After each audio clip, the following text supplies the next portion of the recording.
Hello everyone and welcome to my channel. Starting today, I am launching a complete commerce series from basic to advanced, specially designed for student from a commerce background and for those who preparing for competitive exams also. This series will helpful for HPTGT, PGT, college cadre, any accounting, auditor and all other exams where computer related subjects are asked.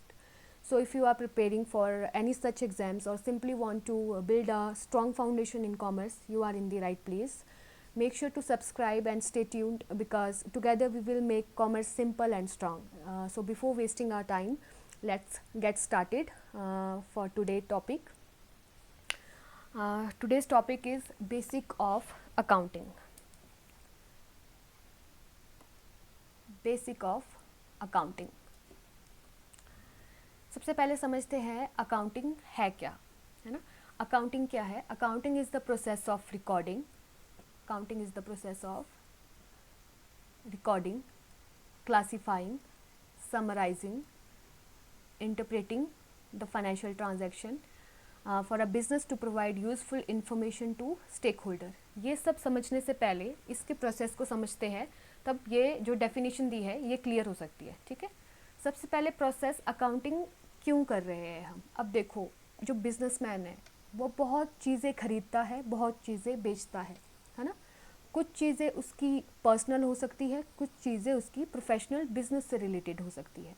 तो इन सब की identification करना, है ना, उस सब को record करना, उन्हें आगे जो भी इसमें प्रोसेस आ रहे हैं उन सब को लेके चलना, ये सब क्या होगा, ये सब पार्ट है अकाउंटिंग का.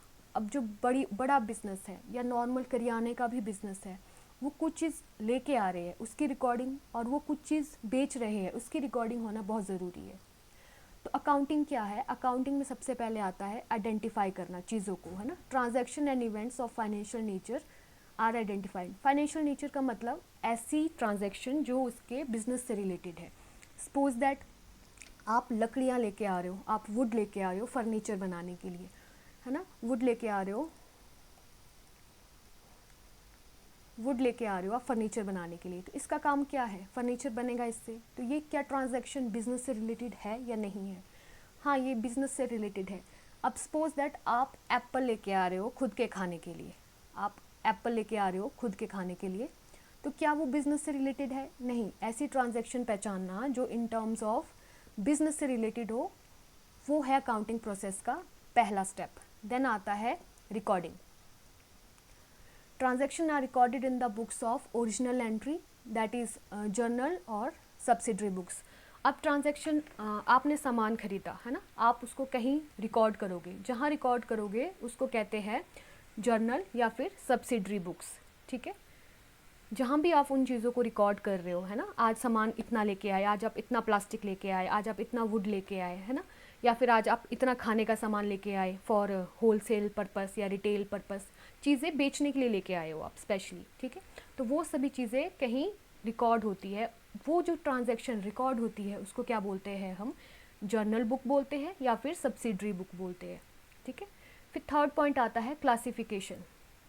क्लासीफाई करना. किन को क्लासीफाई करना? जो भी चीज़ें आप खरीद के लेके आए हो, जो भी सेम नेचर की है ना. सपोज दैट, एक मिनट रुकना.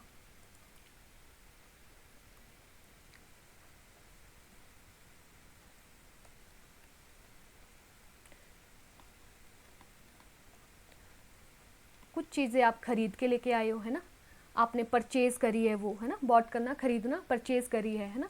कुछ चीज़ें आपने सेल करी है. जितनी भी ट्रांजैक्शन खरीदने से रिलेटेड है और जितनी भी ट्रांजैक्शन बेचने से रिलेटेड है, इनको अलग अलग जगह एंट्री कर दिया आपने, इनको अलग अलग क्लासीफाई कर दिया. जो ट्रांजैक्शन जिससे रिलेटेड थी उनको उसमें आप डालते गए. इसको क्या बोलते हैं? जिसमें इस अकाउंट को बोलते हैं लेजर अकाउंट. ठीक है. सबसे पहले आपने आइडेंटिफाई किया कि बिजनेस की कौन सी ट्रांजैक्शन है, देन आपने उसको रिकॉर्ड किया, है ना. जो रिकॉर्ड हुई है ट्रांजैक्शन, वो कहाँ रिकॉर्ड होती है? वो होती है जर्नल बुक में रिकॉर्ड, जर्नल्स में रिकॉर्ड. आफ्टर दैट आपने क्या किया? जो ट्रांजैक्शन जिससे रिलेटेड सेम नेचर की ट्रांजैक्शन को आपने सेम जगह पोस्ट कर दिया, और सेम जगह पोस्ट करने को बोलते हैं लेजर. ठीक है. आई होप ये 3 चीज़ें क्लियर हुई हो. आफ्टर दैट समराइज़ करना. समराइज़ क्या करना? देखा, समराइज़ करोगे आप टोटल आपकी कितनी सेल्स हुई है, टोटल कितना परचेज हुआ है ना, कितना खरीदा, कितना बेचा, है ना, वो सब चीज़ें आप समराइज करोगे with the help of trial balance.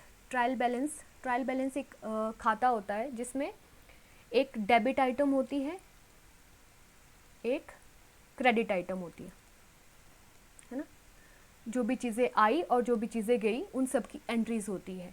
इन सब के बाद इन सब की मदद से, ट्रायल बैलेंस की मदद से क्या क्या बन सकता है, ट्रायल बैलेंस की मदद से बन सकता है trading account, profit and loss account, है ना, और बैलेंस शीट तैयार की जा सकती है ट्रायल बैलेंस की मदद से, है ना। ये आगे आगे जब चैप्टर्स में आएंगे तो हम इसको ब्रीफली पढ़ेंगे। अभी समराइज का मतलब ये है कि हमको समझना है ना, टोटल सेल्स कितनी हुई है, परचेज कितनी हुई है ना। प्रेपरेशन ऑफ ट्रायल बैलेंस इसी से बनता है और उस ट्रायल बैलेंस से आगे की चीज़ें, profit and loss, balance sheet, trading account, ये सभी चीज़ें बनते हैं। फिर आता है एनालाइज करना। एनालाइज क्या करना, financial data is analyse to know the profitability and financial position. Financial position का क्या मतलब है, जो हम बिजनेस स्टार्ट कर रहे हैं या हमने स्टार्ट कर दिया है, उसका एंड रिजल्ट हमें उस ईयर में क्या मिला, क्या हमें प्रॉफिट हुआ, लॉस हुआ, है ना। पोजीशन जानना, हम बेटर अचीव कर रहे हैं या नहीं कर रहे हैं, वो सब जानना, एनालाइज करना। आफ्टर डैट इंटरप्रेटिंग, है ना, व्याख्या करना। रिजल्ट को बताना किसको, स्टेक होल्डर को। Who is the stake holder for a business? Stake holder होते हैं, स्टेक होल्डर वो सारे लोग जो उस बिजनेस से रिलेटेड है, जैसे कस्टमर, सेलर, बायर, इन्वेस्टर, है ना। जो भी लोग इस बिजनेस से रिलेटेड है वो सभी क्या है, स्टेक होल्डर, है ना।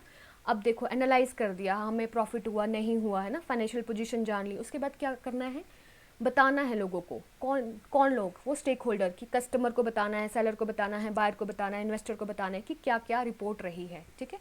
उसके बाद कम्युनिकेट करना,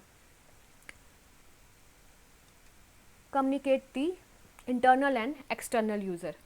इंटरनल यूज़र और एक्सटर्नल यूज़र क्या है, इसको आगे वाली स्लाइड में कवर करेंगे। यहाँ पे आप यही समझो, हमने व्याख्या कर दी है ना, चीज़ों का पता लगा दिया कि क्या क्या क्या पोजीशनिंग है, उसके बाद जितने भी स्टेक होल्डर है उनको बता दिया। कम्युनिकेट करेंगे किसके साथ, जो भी इंटरनल यूज़र है और एक्सटर्नल यूज़र है, जो उस कंपनी में अंदर इंटरनली काम कर रहे हैं और जो बाहर से पैसा लगा रहे हैं या देख रहे हैं, वो उन सब के साथ कम्युनिकेशन करना, उन सबको बताना कि हमारी पोजीशनिंग क्या हो रही है उस बिज़नेस की, ठीक है। तो ये है अकाउंटिंग का प्रोसेस। अब आते हैं इसकी डेफिनेशन पे। तो क्या बोल रही थी डेफिनेशन, बोल रही थी accounting is the process of recording, classifying, summarising, interpreting financial transaction of a business to provide useful information to stake holder, ठीक है। अकाउंटिंग क्या है, रिकॉर्ड करना, है ना, उसको अलग अलग खातों में डालना, उसको एक समराइज़ करना कि क्या प्रॉफिट हुआ, क्या लॉस हुआ, है ना, उससे फिर ट्रायल बैलेंस बनाना, है ना, फिर इंटरप्रेट करना, व्याख्या करना चीज़ों की कि क्या क्या कैसे हो रहा है ना काम, और उसको स्टेक होल्डर को बताना। ये सभी चीज़ें क्या है, अकाउंटिंग है। आप बेसिकली समझिए, आपने बिजनेस स्टार्ट किया है ना, आप रिकॉर्ड कर रहे हो, देख रहे हो कि सेम चीज़ें की एंट्री हम सेम जगह करें, है ना, फिर देखें कि आपका प्रॉफिट एंड लॉस कितना हुआ, फिर आप अपने परिवार वालों को बताएंगे, है ना, वो क्या है, इंटरनल यूज़र जो आपके साथ जुड़े हैं, है ना। बाहर आप सप्लायर को बोलोगे, बायर को बोलोगे कि हाँ हमारा इतनी प्रॉफिटेबिलिटी है तो आप मुझ हमसे जुड़े, है ना, हमें सामान दें। तो यही सभी अकाउंटिंग, जब हम ब्रॉड एस्पेक्ट में देखते हैं बिजनेस के टर्म में, तो वही सब अकाउंटिंग है। आई होप आपको प्रोसेस क्लियर हुआ हो, है ना। क्या है प्रोसेस, आइडेंटिफिकेशन करना, रिकॉर्डिंग करना, क्लासिफाइंग करना, समराइजिंग करना, एनालाइजिंग करना, इंटरप्रेट करना और कम्युनिकेट करना। ये सब क्या है, एक अकाउंटिंग के प्रोसेस होते हैं। अब आता है main objective of accountings. Main objective क्या है अकाउंटिंग के, ये भी इसी से रिलेटेड है जो हमने समझे। टू कीप सिस्टमेटिक रिकॉर्ड, है ना। सिस्टमेटिक रिकॉर्ड का मतलब है जो ट्रांजैक्शन पहले हमने कर रखी है उसको पहले रिकॉर्ड करना, आफ्टर दैट जो अगले दिन है उसके बाद अगले दिन की transaction. To determine profit and loss. अब देखो ऑब्जेक्टिव क्या होता है, ऑब्जेक्टिव वही है कि किसके लिए हम ये अकाउंटिंग कर रहे हैं, हमें एंड में ये जानना है ना कि हमारा प्रॉफिट हुआ है या लॉस हुआ है, उन सब भी चीज़ों के लिए। देन आता है to show the financial position, हमारी पोजीशनिंग कैसी है उस बिज़नेस की, क्या हम ग्रो कर रहे हैं या नहीं कर रहे हैं, वो सब जानने के लिए, फाइनेंशियल पोजीशन को जानने के लिए, है ना। Information for decision making, decision making का क्या मतलब है, हम जो बिज़नेस स्टार्ट कर रहे हैं क्या वो बिज़नेस हमें कंटिन्यू रखना चाहिए या बंद कर देना चाहिए, क्या उसकी कॉस्ट उतनी आ रही है, हमें उतना रेवेन्यू मिल रहा है, ये सभी चीज़ें एनालाइज करना, है ना। जितना हमने खर्चा कर दिया क्या हमें उतना मिल भी रहा है वापस या नहीं, है ना। हो सकता है हमें ख़रीदना महंगा पड़ रहा हो, है ना, चीज़ों को ख़रीद कर बना कर फिर बेचना महंगा पड़ रहा हो, इससे अच्छा हम डायरेक्ट कहीं से जो बना बनाया सामान है वो लें और आगे फर्दर उसको बेच दें। तो ये सभी डिसीज़न लेने में मदद करता है कौन, अकाउंटिंग। देन आता है to comply with legal requirements, ना। अब ऐसा नहीं है अकाउंटिंग में आप कुछ भी इलीगल चीज़ें कर सकते हैं, इसके लिए बहुत सारे अकाउंटिंग स्टैंडर्ड बने हैं, है ना। आप कैश से रिलेटेड काम कर रहे हो, इन्वेंट्री से रिलेटेड काम कर रहे हो, फॉरेन एक्सचेंज का काम कर रहे हो, उसके लिए स्पेसिफिक लीगल लॉज बने हैं, इसके लिए लीगल रिक्वायरमेंट को पूरा करना बड़ा ज़रूरी है। तो जो भी लीगल रिक्वायरमेंट है उनके साथ कानूनी आवश्यकताओं को पूरा करना भी बहुत ज़रूरी होता है। आई होप ऑब्जेक्टिव आपको क्लियर हुए हो। देन आता है फंक्शन ऑफ अकाउंटिंग क्या है। फंक्शन ऑफ अकाउंटिंग वही जो हमने प्रोसेस में देखा, रिकॉर्ड करना ट्रांजैक्शन को, है ना, उन ट्रांजैक्शन को सेम ट्रांजैक्शन जो भी हुई है उनको क्लासिफाई करना इनटू लेजर में, उसको बोलते हैं लेजर। और रिकॉर्ड किस में करेंगे, हम रिकॉर्ड करेंगे जर्नल में, जर्नल में हम ट्रांजैक्शन को रिकॉर्ड करेंगे। देन करेंगे summarise through trial balance and final account बनता है ना। ट्रायल बैलेंस का मतलब वही है कि कुछ आइटम्स होती है जिनको हम डेबिट में लिखते हैं, कुछ आइटम होती है जिनको हम क्रेडिट में लिखते हैं, है ना। कुछ आइटम जो हमने खरीदी और कुछ आइटम जो हमने बेची, है ना, वो सभी उन सब चीज़ों को लेकर चलते हैं। फिर फाइनल अकाउंट बनता है। Analysing and interpreting the result, किसको, जो भी स्टेक होल्डर्स होते हैं, है ना। Communicating information to stake holders, analyse करना, इंटरप्रेट करना, है ना, कम्युनिकेट करना इन्फॉर्मेशन को स्टेक होल्डर से। Who is the stake holder, जो भी customer, consumers, buyer, seller, investor, ये सारे लोग स्टेक होल्डर्स होते हैं। अब आता है ब्रांचेस ऑफ अकाउंटिंग। अकाउंटिंग की कितनी ब्रांच है। मेजरली जो अकाउंटिंग की ब्रांच है वो है फाइनेंशियल अकाउंटिंग, है ना, जो हम ये पढ़ रहे हैं अभी, accounting, basic of accounting. Then आता है cost accounting, management accounting, tax accounting, social responsibility accounting. Financial accounting में हम डील करते हैं जो भी चीज़ें रिकॉर्ड हुई है और उसकी रिपोर्टिंग ऑफ ट्रांजैक्शन से। कॉस्ट अकाउंटिंग डील करता है controlling and reducing the cost. Cost accounting मतलब बेसिकली जो भी चीज़ें कॉस्टिंग से रिलेटेड है ना, कि कितना मटेरियल आया, कितना कॉस्ट है उसकी, कितने में हमने बेचा, ये सभी चीज़ें। मैनेजमेंट अकाउंटिंग होता है provide information related to internal decision making. Internal decision making मतलब कि वो बिज़नेस हमें स्टार्ट रखना है या बंद करना है, या कौन से मेजर जो चेंजेस है वो करने हैं। देन टैक्स अकाउंटिंग जो भी है प्रेपरेशन ऑफ टैक्स रिटर्न, है ना, हमारी इनकम इतनी है तो टैक्स किस तरह से अकाउंटिंग होगी उसकी, उसके लिए टैक्स अकाउंटिंग अलग से ब्रांच है। Then social responsibility accounting, social and environment contribution. ठीक है, हम बिजनेस तो स्टार्ट कर रहे हैं लेकिन हमारा as a human being social responsibility क्या है, तो वो सभी चीज़ें देखना सोशल अकाउंटिंग में आता है। ठीक है, तो मेजरली कौन कौन सी ब्रांचेस है, financial accounting, cost accounting, management accounting, tax accounting and social responsibility accounting. अब यूजर्स ऑफ अकाउंटिंग इन्फॉर्मेशन, है ना, लेखांकन जानकारी के उपयोगकर्ता कौन कौन है ना। अकाउंटिंग इन्फॉर्मेशन किन किन को ज़रूरी है ना। ऑनर्स, है ना, जो उस बिज़नेस को स्टार्ट कर रहा है। मैनेजमेंट, जो उस बिज़नेस को रन कर रहे हैं। क्रेडिटर, है ना, जिनसे हमने उधार लिया है वो। इन्वेस्टर, जिन्होंने हमारे बिज़नेस में पैसा लगाया है वो। गवर्नमेंट एंड टैक्स अथॉरिटी, है ना, गवर्नमेंट और टैक्स अथॉरिटी, उनको इन्फॉर्मेशन देना ज़रूरी है। एम्प्लॉयज़ को इन्फॉर्मेशन देना ज़रूरी है। ये सभी लोग हैं जो अकाउंटिंग इन्फॉर्मेशन इनको देना बहुत ज़रूरी है। जो वो स्टेक होल्डर्स की बात करी है वो इनमें भी आते हैं। ठीक है,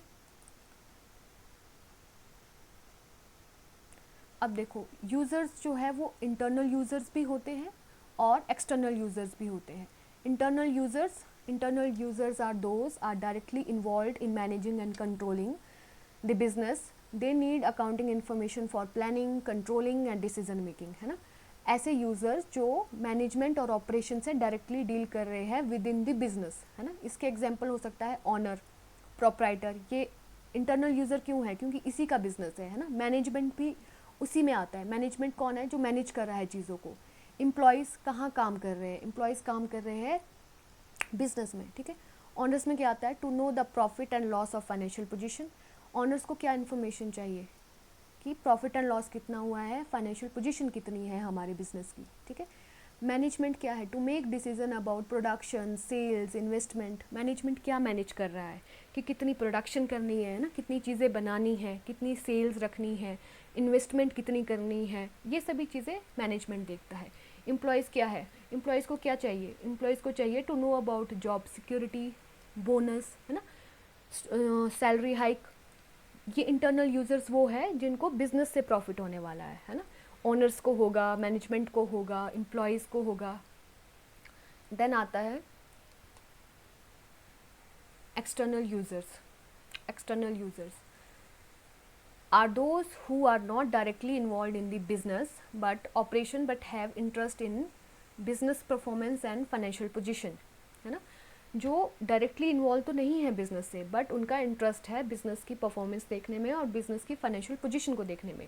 जैसे इन्वेस्टर हो गए. इन्वेस्टर कौन होते हैं? जो हमारी कंपनी में पैसा लगा रहे हैं. वो पैसा लगाते हैं, हम उनको रिटर्न्स में इन टर्म्स ऑफ मनी कुछ देते हैं, ठीक है. क्रेडिटर या फिर bank to check ability to repay loans. Okay, देखो बाहरी जो उपयोग करता है उनके लिए अकाउंटिंग इन्फॉर्मेशन क्यों ज़रूरी है? देखो क्रेडिटर के लिए जो हमें पैसा देते हैं ना, बैंक भी हमें पैसा दे रहा है, क्रेडिटर भी हमें पैसा देता है उधार, ठीक है. बैंक को भी ये जानकारी चाहिए कि जो बिज़नेस हम स्टार्ट किया है हमने, क्या हम इतनी कैपेसिटी है हम में कि हम उसको उनके लोन को पे कर सकें. इन सब चीज़ों के लिए वो अकाउंटिंग इन्फॉर्मेशन मांगते हैं कि आप बताइए आपकी फाइनेंशियल पोजीशन क्या है, आपका प्रॉफिट एंड लॉस क्या है. उसी तरह इन्वेस्टर जो पैसा लगा रहे हैं वो कहीं ना कहीं इसी मोटिव से पैसा लगाते हैं कि इन रिटर्न उन्हें कुछ अमाउंट मिलता रहे, जितने भी परसेंट में उन्होंने वो इन्वेस्ट किया हो, ठीक है. तो इनको भी इन्फॉर्मेशन चाहिए होती है कि बिज़नेस ग्रो कर रहा है या नहीं कर रहा है. गवर्नमेंट एंड टैक्स अथॉरिटी, है ना. गवर्नमेंट को भी चाहिए फॉर टैक्सेशन पर्पज़ कि आप कितना कमा रहे हो तो कितना टैक्स लगेगा. इन सभी चीज़ों के लिए एक्सटर्नल यूज़र्स को भी इन्फॉर्मेशन देना ज़रूरी होता है. कस्टमर को क्यों चाहिए? कस्टमर को इन्फॉर्मेशन इसलिए चाहिए ताकि वो लॉयल रह सके उस बिज़नेस के साथ, है ना, स्टेबिलिटी बनी रहे, लॉन्ग टर्म उनका रिलेशनशिप बना रहे, ठीक है. पब्लिक क्या है? For employment opportunity and social responsibility. अब देखो कहीं ना कहीं कोई बड़ी कंपनी बिजनेस चला रही है तो पब्लिक कहीं ना कहीं वो उनसे लिंक करती है. वो देखती है कि कहीं इस कंपनी में कोई एम्प्लॉयमेंट अपॉर्चुनिटीज़ तो नहीं है, कोई हमें जॉब तो नहीं दे रहा है, और क्या वो सोशल रिस्पॉन्सिबिलिटी पूरी कर रहे हैं, क्या वो अपने एम्प्लॉयज़ का ध्यान रख रहे हैं, क्या वो एनवायरनमेंट का ध्यान रख रहे हैं, सो एंड सो ऑन. जो भी रिस्पॉन्सिबिलिटीज़ एज ह्यूमन बीइंग हमारी बनती है before we jumping to the business, ठीक है. तो इंटरनल यूज़र और एक्सटर्नल यूज़र को इन्फॉर्मेशन देना ज़रूरी है.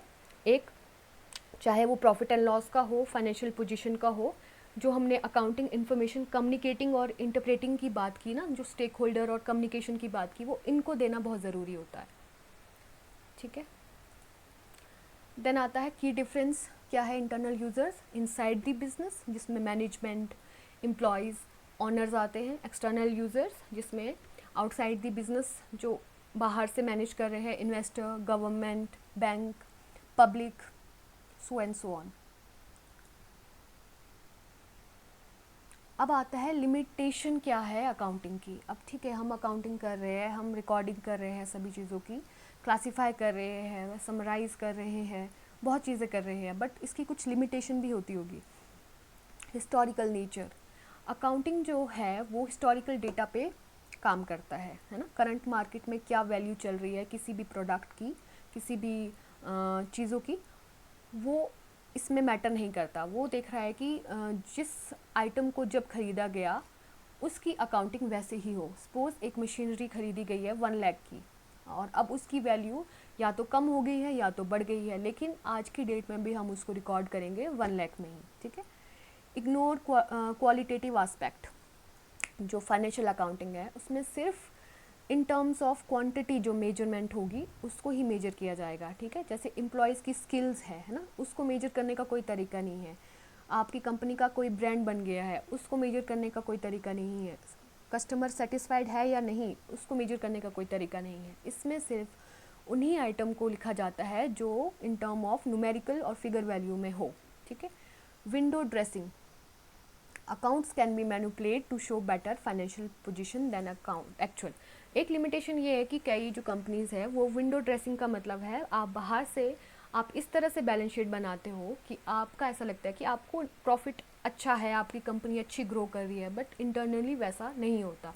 तो हाँ, चांसेस होते हैं कि बहुत कंपनी ऐसा करती है, फ्रॉड कर सकते हैं वो कि हाँ हमारी कंपनी अच्छी चल रही है तो बहुत सारे एम्प्लॉयज़ वहाँ आएंगे, तो कहीं ना कहीं ये गलत है, इलीगल है। Incomplete information. Accounting show only monetary transaction not non financial transaction. Yes, incomplete इसलिए है क्योंकि ये सिर्फ मॉनेटरी भी उस ट्रांजैक्शन को देखेगा जो बिगर अमाउंट में है। लाइक स्मॉल चीज़ों को ये इग्नोर कर देगा, जो 5 रुपए की होगी, 10 रुपए की होगी, उन चीज़ों को इग्नोर कर देगा, ठीक है। Affect by personal judgment. Methods like depreciation, stock valuation involves personal judgment leading to variation in result. Depreciation और स्टॉक वैल्यूशन हम नेक्स्ट आगे आने वाली स्लाइड्स में पढ़ेंगे, बट हाँ, पर्सनल जजमेंट इसलिए है कि हम अपने हिसाब से सोचते हैं, इसमें अपने हिसाब से डिसीजन ले रहे हैं कि हाँ चाहे हमें विंडो ड्रेसिंग करनी पड़े, है ना, चाहे हमें हिस्टोरिकल डेटा लेना पड़े, कि हाँ हम बिल्कुल करंट मार्केट को पूरी तरह से इग्नोर करते हैं कि जो पुरानी आइटम्स में इसकी वैल्यू है हम उसी को ही रखते हैं। एक पर्सनल बायसनेस इसमें आ जाती है जब भी हम इसको मेंटेन करते हैं या बनाते हैं।